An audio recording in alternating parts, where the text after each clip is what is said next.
नमस्कार, स्वागत है आपका। मेरे साथ इस वक़्त अलंकार अग्निहोत्री जुड़ रहे हैं। लगातार सुर्खियों में हैं। एक तरीके से आप कह सकते हैं इन्होंने बागी बिगुल बजा दिया है, योगी सरकार के खिलाफ, मोदी सरकार के खिलाफ, शंकराचार्य के मामले को लेकर और यूजीसी के कानून को लेकर धरने पर बैठे हुए हैं, प्रोटेस्ट कर रहे हैं। इस वक़्त हमारे साथ खुद मौजूद हैं अलंकार। अलंकार, आप कहते हैं कि आपने इस्तीफ़ा दे दिया, सरकार कह रही है कि उसने आपके खिलाफ अनुशासनात्मक कार्रवाई की है, आप पर आपको हटा दिया गया आपके पद से। तो हम तो यही मानेंगे ना कि आपको अनुशासनहीनता करने के कारण आपके पद से हटाया गया है।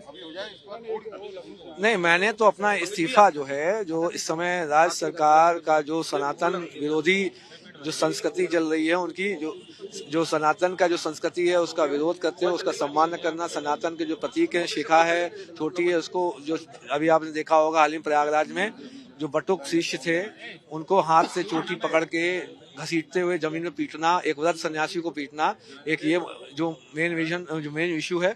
दूसरा जो यूजीसी का रेगुलेशन जो 2026 जो 13 जनवरी 2026 को जो भारत सरकार के गजट लॉन्च हुआ है, ये एक समान वर्ग को इसमें एक तरीके से जो है स्वघोषित अपराधी मान लिया गया है। इसमें जो समान वर्ग के बेटे बेटियों के साथ किस तरीके से अत्याचार हो सकता है। बेटा आपका जो है पढ़ने में काफी अच्छा है, कोई भी उससे द्वेष अगर ईर्ष्या रखता है तो एक निराधार शिकायत लगा के उस बच्चे को समता समिति के आगे प्रस्तुत कर देगा।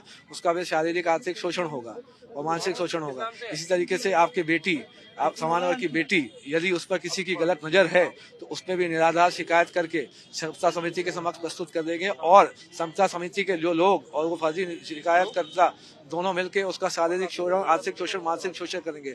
बेटियों के साथ रेप की घटनाएं होंगी। ये जब बच्चा पढ़ेगा यूनिवर्सिटी में तो वो आत्महत्या करने में बाध्य हो जाएगा और जो आत्महत्या करने से बच जाएगा तो हिंदू जाति जो है इतने उप समूहों में बढ़ जाएगी कि जब आप बाहर निकलेंगे एक दूसरे से लड़ेंगे।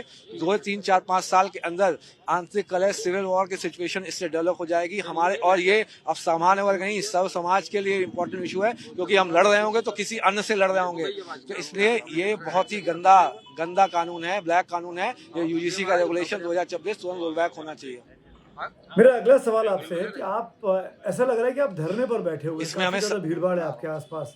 तो क्या मांग है नहीं, कि अभी धरने पर अभी कब तक रहेंगे आप? नहीं, अभी तो मैं जिलाधिकारी महोदय से वार्ता करने आया हूँ कि मुझे वो जवाब दे दें जो किस राजनीतिक आका ने उनको जो ये बोला था हो गया है, जो सनातन संस्कृति के प्रतीक चिन्हों को ये बार बार जो है इसका असम्मान करते हैं। ये कौन ऐसा व्यक्ति था? मैं जिलाधिकारी महोदय से सिर्फ जवाब चाहता हूँ।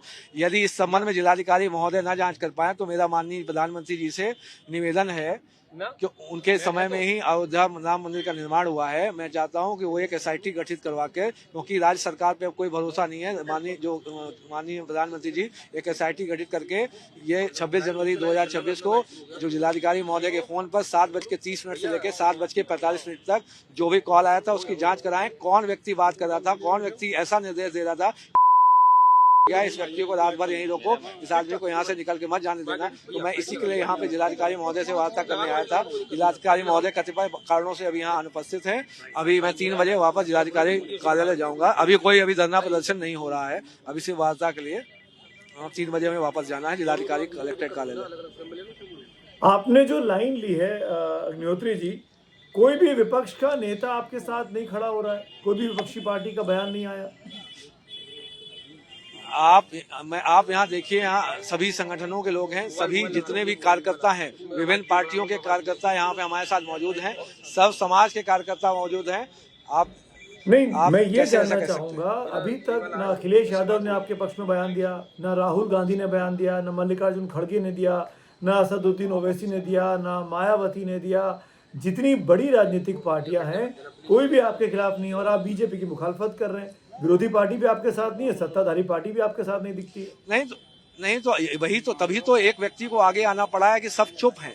मैं चाहता हूं, क्योंकि अब ये सामान्य वर्ग की बात नहीं है, ये सर्व सामान्य के बच्चों की बात है। आगे सिविल वॉर सिचुएशन को बचाना है तो इस तरीके के रेगुलेशंस को तुरंत रोल बैक करना चाहिए। ये इन सभी माननीय जनप्रतिनिधियों को भी समझना पड़ेगा कि वाकई में एक बहुत गंदा रोल बैक है। देखिए, राजनीति एक अलग जगह है, राजनीति में लेकिन कभी बच्चों को आगे नहीं लाना चाहिए और भविष्य के जो बच्चे हैं कम से कम वो आपस में समरसता में रहें।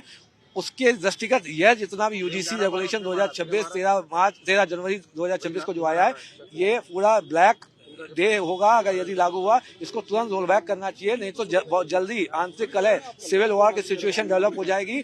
और मैं ये भी आपको बता देता हूँ कि जो इंडियन मिलिट्री को इसमें इंटरवीन करना पड़ेगा, यदि ऐसे ही लागू हुआ तो भारत की जो हमारी सेना है हमारे अंदर धरती पर लड़ रही होगी, बाहर नहीं लड़ रही होगी। आप जो ये बात कर रहे हैं ये भी तो राजनीति है। आप जिस तरह की बयानबाजी कर रहे हैं इसको आप राजनीति नहीं कहेंगे क्या? एक छोटा सा एसडीएम पर पद पर बैठा आदमी सरकार को बर्खास्त करने की मांग कर रहा है, राष्ट्रपति शासन लगाने की मांग कर रहा है।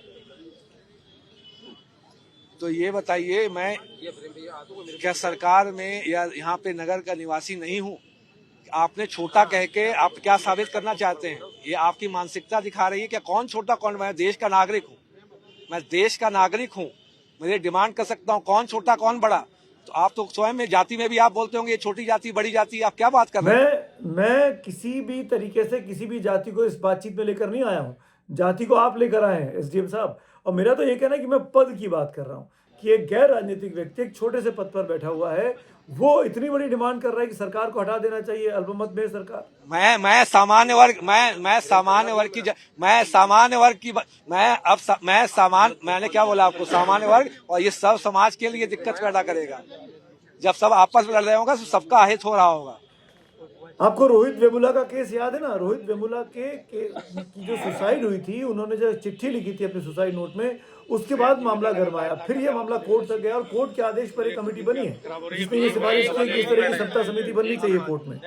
आप रोहित वेमुला को भूल गए क्या? सबकी बाइट करा देंगे। मैं कह रहा हूँ कहीं भी अनुशासन समिति होती है, वही मैं आपको बोल रहा हूँ, जाति आधार भेदभाव जो है आप सिर्फ जो है स्वघोषित अपराधी मान रहे हैं सामान्य वर्ग को। नहीं, मुझे तो ऐसा लग रहा है कि आप शायद चुनाव लड़ेंगे। क्या आप चुनाव लड़ेंगे? आपकी राजनीतिक मंशा है? क्योंकि दिनेश शर्मा बीजेपी के जो पूर्व उप मुख्यमंत्री हैं यूपी के, उन्होंने कहा कि जैसे लगता है कि आपको कोई चुनावी कीड़ा काट गया चुनावी मौसम में। तो आपका आप पढ़िए उसमें आप रेगुलेशन पढ़िए ना। तो जब जनता के लिए, जब जनता उसके विरोध में होगी तभी तो लोग सड़कों पर उतर रहे हैं। देश देश में विभिन्न राज्यों जिलों में ज्ञापन हो रहे हैं। क्या आपको उसके बारे में जानकारी नहीं है? मेरा सवाल सीधा सा है अग्निहोत्री जी, आपकी राजनीतिक मंशा दिखाई दे रही है। क्या आप चुनाव लड़ने की तैयारी कर रहे हैं? क्या आपकी ये राजनीतिक लड़ाई की शुरुआत है? जरा दिनेश शर्मा जी माननीय जो भी जनप्रतिनिधि हैं उनसे पूछ लीजिए पिछले 2-3 सालों में या पिछले 7 सालों में कभी ब्राह्मण समाज पे उत्पीड़न हुआ है? कभी उन्होंने बात की है? अभी एक ब्राह्मण जो खुशी दुबे है, 3 दिन की नवविवाहिता जेल में बंदी थी, जरा उनसे आप पूछ लीजिएगा उन्हें खुशी दुबे प्रकरण में कुछ बात की है? अभी जो एक ब्राह्मण की जेल में डिप्टी जेलर ने पीट के हत्या कर दी, क्या उस पर उन्होंने कोई बात की है? अभी एक विकलांग भाजपा का कार्यकर्ता था, वो ब्राह्मण था, तो क्या उसको थाने में पीट के मार दिया? क्या दिनेश शर्मा जी ने बात की है? ये आप समझ, ये छद्म ब्राह्मण है, ये सरनेम लेकर बस बैठ गए हैं। ये माननीय जनप्रतिनिधि जो हैं, अगर ये चुनाव लड़ जाएं, इनको वोट नहीं मिलेगा इस बार। आप चुनाव लड़ने आइए, आपसे मनोनीत हो सकते हैं। आप समझ रहे हैं, आप चुनाव नहीं लड़ते, आप जनप्रतिनिधि, आप कहने के नाम के लिए हैं। मैं सिर्फ इतना सा जानना चाह रहा हूँ कि अगर आप चुनाव लड़ेंगे तो आप किस पार्टी से लड़ेंगे? कौन पार्टी आपको अपने शरीर सबसे करीब दिखाई देती है? मैं उनकी बात कर रहा हूँ। मैं उनकी बात कर रहा हूँ। आप मेरे मुंह में जो अपने शब्द मत डालिए। अरे आप नाराज क्यों हो रहे हैं? मैं तो केवल इतना जानना चाह रहा हूँ कि आपने इस्तीफा ब्राह्मणों से कहा था कि तमाम ब्राह्मण इस्तीफा दे दें। क्या किसी ने इस्तीफा दिया? क्या किसी सरकारी अधिकारी ने? मेरा अभी सिर्फ अपने समाज के लिए मैं खड़ा हूँ। पूरे समाज का सपोर्ट है। 6 से 7 राज्यों के विभिन्न सवर्ण, सामान्य वर्ग एवं अन्य वर्गों के संगठन, किसान यूनियन से लेकर सबका समर्थन प्राप्त है। जब तक कि यूजीसी रोल बैक नहीं होता है, हम लोग इसी मुहिम लड़ेंगे और आगे हम लोग डिसाइड करेंगे। इस समय जो सवर्ण समाज, सामान्य वर्ग का एवं अन्य वर्गों का समर्थन सरकार को मानसिक रूप से प्राप्त नहीं है। सरकार इस समय अल्पमत में है।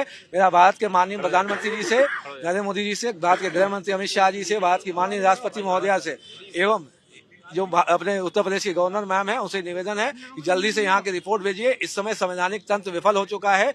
जल्दी से जल्दी यहाँ पे राष्ट्रपति शासन लगाया जाए, सरकार को बर्खास्त किया जाए। लगता है उन्होंने सवाल सुना नहीं या सवाल सुन के अनसुना कर दिया, ये तो आप तय करिए।